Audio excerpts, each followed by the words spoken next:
శుభోదయం.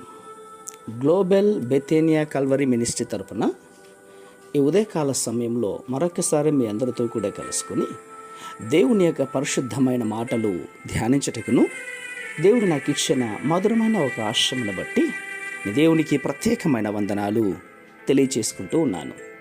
ఈరోజు కూడా పరిశుద్ధమైన వేద గ్రంథంలో నుండి మరి యొక్క చక్కటి మాటను చదువుకుందామండి. యూదా పత్రికలో నుండి ఒకే ఒక అధ్యాయం ఉంది. యూదా పత్రికలో నుండి 23వ వచనాన్ని మనం చదువుకుందాం.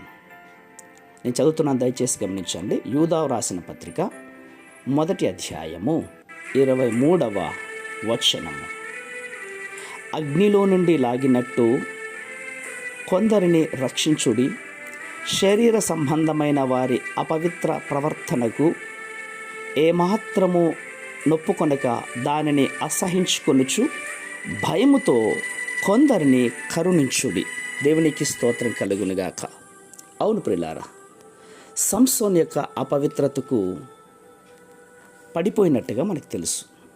అవును, దేవుడిచ్చినటువంటి గొప్ప శక్తిని, బలమును ఆయన పోగొట్టుకున్నాడు.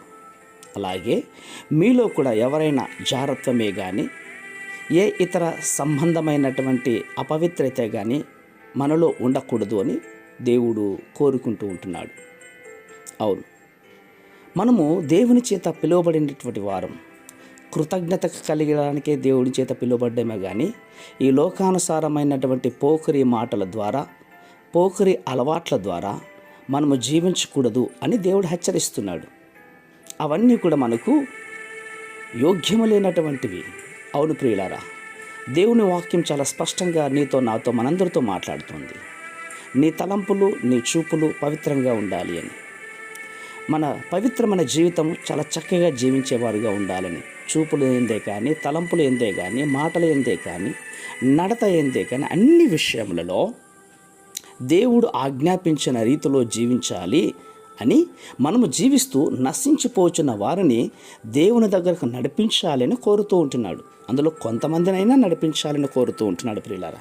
అందుకే నీలో అపవిత్రమైన ఏదైనటువంటిది ఉన్నట్లయితే కనుక ఈ క్షణంలోనే పరీక్షించుకొని దేవుని దగ్గర ఒప్పుకొని వాటిని వదిలిపెట్టి దేవునికి ఆశీర్వాదకరమైన జీవితాన్ని జీవిస్తూ మనములా దేవుని చేత దీవించబడినటువంటి జీవితాన్ని ఈ లోకంలో నశించిపోచున్న వారందరినీ కూడా దేవుని వైపు మళ్లించువారుగా మన యొక్క పవిత్రతను, మన ప్రవర్తనను మార్చుకుందాం. అట్టి కృప దేవుడు దయచేయునుగాక.